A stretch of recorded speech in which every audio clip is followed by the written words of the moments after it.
ایمان دل میں اتر جائے تو کون نہیں جانتا کہ دل میں جو بات اتر جائے وہ عمل پر ضرور اثر انداز ہوتی ہے.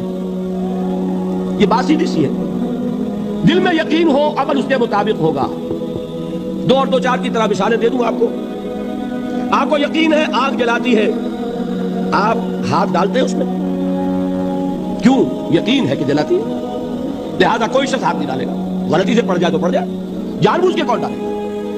اچھا میں بلکہ یہاں تک کہا کرتا ہوں کہ یقین تو بڑی دور کی شے ہے, گمان بھی ہو, گمان اس کا نتیجہ بھی عمل میں نکل آتا. کون شخص نہیں جانتا کہ سارے سانپ زہریلے نہیں ہوتے, معلوم ہے نا, لیکن جو سانپ ہے پتہ نہیں کب وقت یہ زہریلا ہو, ہے کہ نہیں؟ یقین نہیں ہے کہ یہ زہریلا ہے, ہو سکتا ہے کہ زہریلا ہو, صرف زن ہے نا, آپ قریب پھٹکتے ہو گے. معلوم ہوا کہ یقین تو بڑی شے ہے.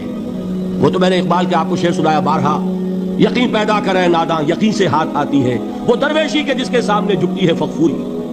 یہ اولیاء اللہ کون تھے؟ صاحب یقین ہی تو تھے, اور کون تھے جن کے سامنے بادشاہ جھکتے تھے؟ شیخ عبد القدوس گنگوہی رحمت اللہ علیہ کس زمانے میں تھے؟ یہ ابراہیم لودھی اور اکبر کا زمانہ, بابر کا زمانہ, جب جنگ ہوئی ان کے مابین. ابراہیم لودھی چل کر آیا ہے کہ بابر آ گیا ہے, میں جا رہا ہوں مقابلے کے لیے, پانی پت کی پہلی جنگ ہونے والی ہے, میرے لیے دعا کر دیجیے. فرماتے ہیں ذرا ہٹ جاؤ, ہماری دھوپ چھوڑ دو. دعا نہیں کی اور وہ شکست اس نے کھائی, مارا گیا. ان سے بھی پہلے کی بات ہے, نظام الدین اولیاء رحمت اللہ علیہ 7 بادشاہوں کا زمانہ دیکھا ہے. کسی بادشاہ سے ملنے کا تو خیر سوال ہی نہیں, اس کے پاس جانے کا سوال نہیں, کسی کو اجازت نہیں دی حاضر ہونے کی. ایک بادشاہ نے کہا کہ آپ کیسے روک سکتے ہیں, میں آ جاؤں گا. تو جواب یہ لکھوایا ہے کہ درویش نے اپنے گھر کے 2 دروازے رکھے ہوئے ہیں, بادشاہ ایک دروازے سے داخل ہوگا, درویش دوسرے سے نکل جائے گا. بادشاہ چاہتا ہے اس میں باریابی. اور سلطان الہند پھر کون ہوا؟ سلطان الہند تو پھر نظام الدین اولیاء ہوئے, جس کی قدم بوسی کے لیے بادشاہ آنا چاہتا ہے اور وہ اجازت نہیں دے رہے. اس لیے ان کا نام ہے سلطان الہند حضرت نظام الدین اولیاء رحمت اللہ علیہ. تو یہ جان لیجئے. ایک اور کا واقعہ ابو علی قلندر کا. نواب ٹونک نے جاگیر کے لیے ایک وثیقہ بھیج دیا, ہم نے آپ کی خانقاہ کے لیے اتنے گاؤں کی جاگیر لکھ دی.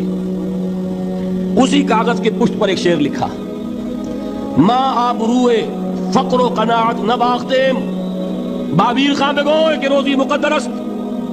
جاؤ میر خان سے کہہ دو, نواب ٹونک سے, ہماری روزی اللہ کے ہاں مقدر ہے, لکھی ہوئی ہے. ہم تمہارے ہاتھ اپنے فقر اور درویشی کی عزت بیچنا نہیں چاہتے, لے جاؤ اپنا وثیقہ. کون تھے یہ؟ صاحب یقین. یقین پیدا کرے ناداں یقین سے ہاتھ آتی ہے, وہ درویشی کہ جس کے سامنے جھکتی ہے فغفوری. شہنشاہ ہند اس نے باریابی چاہے اجازت نہ ملے, وہ یقین کی بات ہے. آپ سوچئے یقین پیدا ہو جائے تو کیا ہوگا. اس کی ایک شکل تو میں کل آپ کو دکھا چکا. توکل ہوگا, راضی برضا ہوں گے, خوف نہیں ہوگا, حزن نہیں ہوگا, ڈر کاہے کا, میرا محافظ میرا رب. اچھا اس نے ہی کوئی چیز میرے لیے لکھ دی ہے تو کون محافظ ہو سکتا ہے؟ اور اللہ سے بچانے والا کوئی ہے؟ اور ہم اللہ کی طرف سے مقرر کردہ کسی چیز سے بھاگیں گے کیا؟ وہ تو ہمارا محبوب ہے, محبوب کی رضا اسی میں ہے. حاضر ہے ہم. نہ شبد نصیب دشمن کے شبد ہلاکے تیغت, سری دوستاں سلامت کے تو